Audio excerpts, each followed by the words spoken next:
Barabani block के 100 दिनों का काम करने वाले महिलाओं और पुरुषों को पश्चिम बंगाल सरकार द्वारा 18 फरवरी से 25 फरवरी तक प्रत्येक ग्राम पंचायत में शिविर लगाने के लिए आमंत्रित किया गया था।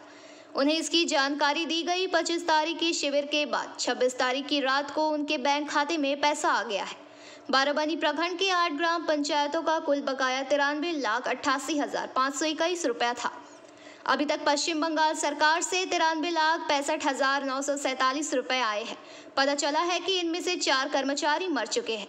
इनमें 2 पनुरिया ग्राम पंचायत तथा 2 जाम ग्राम पंचायत के हैं। यह भी बंद कर दिए गए हैं क्योंकि उनके पास परिवार का कोई सदस्य नहीं है। इन 4 मृत व्यक्तियों की कुल राशि 22,574 रुपए है। इस संदर्भ में बाराबनी ब्लॉक के सामूहिक विकास अधिकारी ने बताया कि इसे 4 हिस्सों में बांटकर भेजा गया है और 2 हिस्से पहले ही आ चुके हैं और 2 आने वाले हैं। আমাদের ব্লকে 93 লাখ টাকা ডিউ ছিল। কালকেই আমাদের বিডিও সাহেব সব টাকা সাইন করে দিয়েছেন। কাল প্রায় 1,80,000 টাকা ঢুকেও গেছে। বাকি টাকা আজ সন্ধ্যা পর্যন্ত সব টাকা ঢুকে যাবে। আরেকটা জিনিস দাদা দেখা যাচ্ছে, শোনা যাচ্ছে যে এই টাকাটা নাকি বকেয়া টাকাটাই মোদি গভর্নমেন্ট পাঠিয়ে দিয়ে, এটা কি বলবেন? শুধু টাকা নয়, সমস্ত বন্ধ করে দিয়েছেন। বাংলার আবাস যোজনার টাকা কোনো পশ্চিমও কোনো টাকাই দিচ্ছে না। সমস্ত মানুষই জানে ওর সবচেয়ে চরম ভাঁওতাবাজ প্রধানমন্ত্রী এবং মিথ্যা কথা ছাড়া বিজেপি কিছু বলে না। কয়েকদিন আগেও আপনি বারাবণীতে দেখলেন যে বাইরের কিছু মাফিয়া, ক্রিমিনাল, দুর্গাপুর, আসানসোল, জামুরিয়া, বারাবণীতে তো পায়ের তলায় মাটি নেই, বাইরের লোক নিয়ে এসে এখানে লাফালাফি করে পরিবেশটাকে অশান্ত সৃষ্টি করতে চাইছে সন্দেশকারীর মতো। এটা বারাবণী।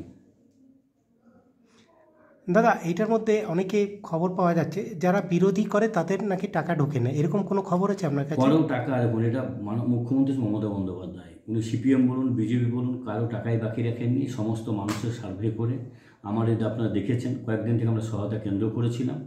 যে মানুষ সমস্ত টাকা ঢুকিয়ে দেওয়া হয়েছে, সিপিএম বলুন, বিজেপি বলুন, লিস্ট আপনাকে আমরা দিয়েও দেবো যে কে সিপিএম করে কে বিজেপি করে, তাহলে আমাকে আইডেন্টিফিকেশান করতে হবে। আমরা তো আইডেন্টিফিকেশান করি না। সমস্ত মানুষকেই পরিষেবা দেওয়া যায়। আপনি তো দেখছেন লক্ষ্মীর ভাণ্ডার থেকে শুরু করে সমস্ত মানুষের সব টাকা পায়। তো আমাকে আইডেন্টিফিকেশান আপনি যদি বলেন তো আমাকে দেখতে হবে যে কে বিজেপি আর সিপিএম আছে, যারা সমস্ত মানুষ টাকা পেয়েছে, যারা কাজ করেছে। আমাদের 93 লক্ষ টাকা ডিউ ছিল, সমস্ত মানুষ এই টাকা পেয়েছে। দাদা একটা শুনেছি 1 তারিখ আর 2 তারিখে আপনার একটা প্রোগ্রাম, 29 তারিখে সরকার থেকে প্রোগ্রাম আছে, 29 তারিখে আর 1 তারিখে। ওটা কী প্রোগ্রাম হবে এটা নিয়ে? হ্যাঁ, এটা নিয়ে যে বারাবণীর পয়সা, বারাবণীর ক্ষেত্রে আমাদের টোটাল ডিউ ছিল আপনার 93,65,947 টাকা। এই পুরো টাকাটাই গতকালকে আমরা বসে এন্টায়ারটি ব্যাংকে পে অ্যাডভাইস পাঠিয়ে দিয়েছি এবং কালকেও কিছু টাকা ঢুকে গেছে। কালকে ব্যাংকের লিঙ্কের একটা সমস্যা ছিল না, আরও বেশি ঢুকতো। আজকে সকালবেলা খবর পেলাম, মানে সেকেন্ড লট 4টে ইনস্টলমেন্ট আমরা পাঠিয়েছি, 4টে লটে। প্রথম লট কালকেই ঢুকে গেছিলো, আজকে সকালবেলা খবর পেলাম সেকেন্ড লটও ঢুকে গেছে। থার্ড আর ফোর্থ লটও আশা করছি আমরা আজকের মধ্যেই টাকাটাকে ঢুকিয়ে দিতে পারবো ব্যাংকের তরফ থেকে। পূর্ণ সহযোগিতা যদি পেয়ে যাই, লিঙ্কের সমস্যা যদি না থাকে, আমরা পুরো টাকাটা ঢুকিয়ে দিতে পারবো। স্যার টোটাল টাকা এখন অবধি কত ঢুকেছে? এখনও অবধি লাস্ট আমরা যে ব্যাংকের থেকে আপডেট পেয়েছি, প্রথমে 1,80,000, তারপরে 18,70,000, এই দুটো ঢুকে গেছে। আর থার্ড লটে ঢুকবে 45,85,000 আর লাস্ট লটে 27,30,000।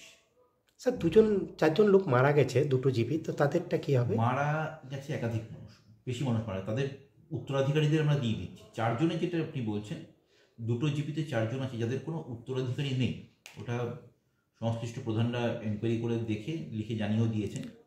তো এটা কিছু করার নেই, রাজ্য সরকারকে আমরা জানিয়েছি যে এদেরকে আমরা দিতে পারছি না, কারণ তারা নেই টাকার জন্য।